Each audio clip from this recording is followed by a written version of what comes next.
Hello and welcome to Take Time. I'm your host, Patrick Marlett. Today we're taking a look at a retro 70s dive watch with a style that nods its crown to Omega's Seamaster Ploprof, the Spinnaker Dumas version 2. Now with an improved mesh bracelet and luminance, Spinnaker is at it again with its less gets you more philosophy. Before we get into the video today, I want you all to know that this was a gift to the channel, so a special thanks goes out to Anna and of course the Spinnaker team for sending this model my way. Now, as I like to do with all my reviews here on the channel, I'm going to start with the bad and move on to the good before giving my final verdict on the review item. So without further ado, let's talk Dumas, or Dumas. Someone will correct me. The Spinnaker Dumas 316L stainless steel body boasts a 30 Atmos water resistance rating with a matched solid stainless steel mesh bracelet with fold-over clasp. Up top we have a 120 click unidirectional bezel with mineral crystal insert and loomed elapsed timer, a sapphire crystal and Swiss Superluminova plunger handset and applied markers. At its heart we have a Seiko NH35 that can be seen through the display caseback. The Spinnaker Dumas I received is a production unit, and much like other units I've received from Spinnaker in the past, there is a QC error here. You've likely noticed it already, but the bezel is misaligned on the copy I received. This happens with a lot of brands and is more common than we should like. If you receive a model with a similar error, let me know how it was resolved on Spinnaker's end. But what appears to be the issue here is the click ring used in manufacturing. The bezel action itself is nice and snappy, with more than enough play to align the bezel properly, but this is not something you should have to do. There are 3 finishing touches on the version 2 of the Spinnaker Dumas that feel out of place, areas that I feel could have been improved upon and led to a better overall design. Let's start with the loom on the bezel insert.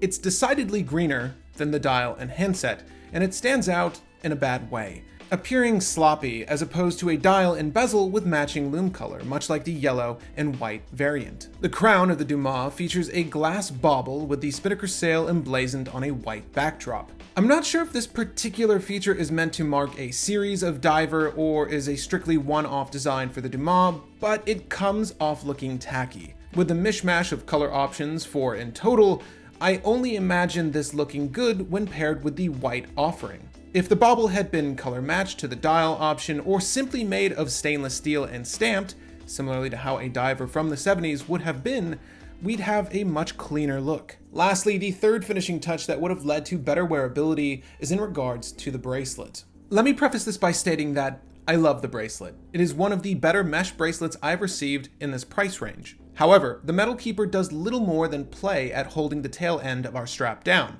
as it favors hugging the clasp and not the tongue end itself down. The floppy tongue of the Dumas will catch onto things and bother you, provided your patience is about as thin as mine. It would have been nice to have either the tongue itself or keeper magnetized to help keep this end down. It's a thicker mesh strap, but it can and should have been done. Good notes. Let's see. This is easily one of the coolest watches I've had in on the show in a long time.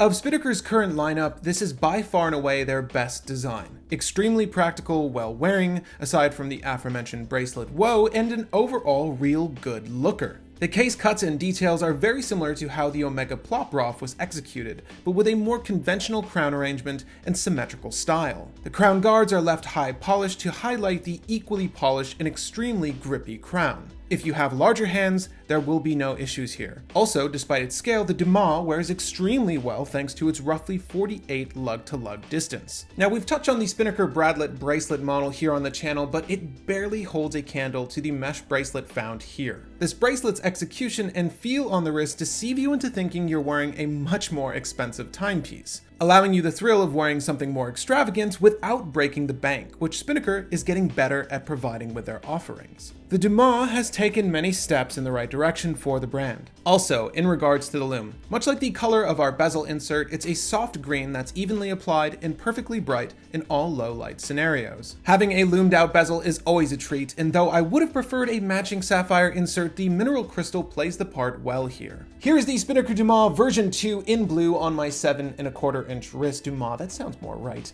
This is what it'll look like for all of your admirers, and when you are going to admire it, it's going to look a little something like this.